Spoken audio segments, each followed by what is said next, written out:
नमस्कार मित्रांनो, माझे नाव प्रमोद आणि तुम्ही बघत आहात प्रमोद टेक्निकल या यूट्यूब चॅनलमध्ये तुमचं स्वागत करतो.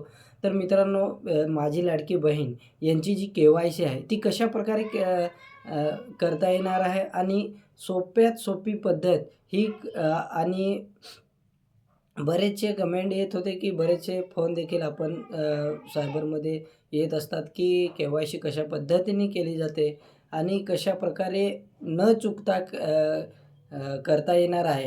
हा खास मुद्दा आहे आणि आपले ज्या माझ्या लाडकी बहीण या पात्र आहेत, पण त्या अपात्र होऊ नये, मग याच्यासाठी खास करून हा व्हिडिओ बनवत आहे. तर तुम्ही लक्षपूर्वक व्हिडिओ पूर्णपणे बघा. जर चॅनलमध्ये नवीन असाल तर चॅनलला सबस्क्राईब करून ठेवा आणि लाईक आणि शेअर करा आणि कमेंट करायला विसरू नका हा व्हिडिओ कसा झाला आहे. तर मित्रांनो आणि माझ्या लाडकी बहिणींनो, हा KYC कशा पद्धतीने केली जाते आणि कुठं टिक मार्क करायचा आणि कशाप्रकारे OTP थ्रू हा आपण व्हिडिओ त्यासाठी बनवत. तर इथे तुम्हाला ज्या लाभार्थीचा आधार कार्ड नंबर आहे तो टाकून घ्यायचा आहे, तो टाकलेला आहे. पुन्हा कॅप्चर निवडायचा आहे. कॅप्चर निवडल्यानंतर तुम्हाला मी सहमत आहे या बटनावर क्लिक करा आणि OTPवरती क्लिक करा. OTP गेल्यानंतर पुन्हा तो OTP तुमच्या आधार मेसेजला येईल. मेसेजला आल्यानंतर इथे तुम्हाला व्हेरीफाय करायचं. व्हेरीफाय केल्यानंतर तुम्हाला OTP पुन्हा व्हेरीफाय करून घेतल्यानंतर पतीचा किंवा वडिलांचा आधार कार्ड नंबर टाकून घ्यायचा आहे. हा आधार कार्ड नंबर फिलअप केल्यानंतर पुन्हा एकदा कॅप्चा टाकून घ्यायचा आहे.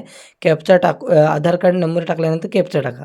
कॅप्चा टाकल्यानंतर पुन्हा तुम्हाला मी सहमत आहे या बटनावरती टिक मार्क करा. टिक मार्क केल्यानंतर पुन्हा येलो बटन शो होईल, त्याच्यावर क्लिक करा.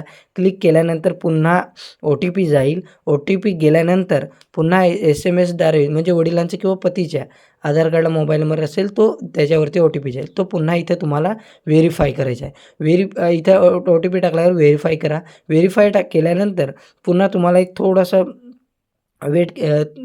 तुम्हाला फॉर्म येईल. तो फॉर्म तुम्ही न चुकता भरायचा. इथं तुमची जात कोणती आहे ती निवडा. अनुसूचित जाती, ST, OBC काय असेल ते मराठीमधून निवडा. त्यानंतर इथे तुम्हाला होय करायचं आहे. तुम्ही प्रश्न व्यवस्थित वाचा. नाही असं टिक मार्क करायचं नाही. इथे होय करायचं आहे. त्याच्यानंतर पुढचा प्रश्न आहे त्याचे देखील तुम्हाला इथं देखील तुम्हाला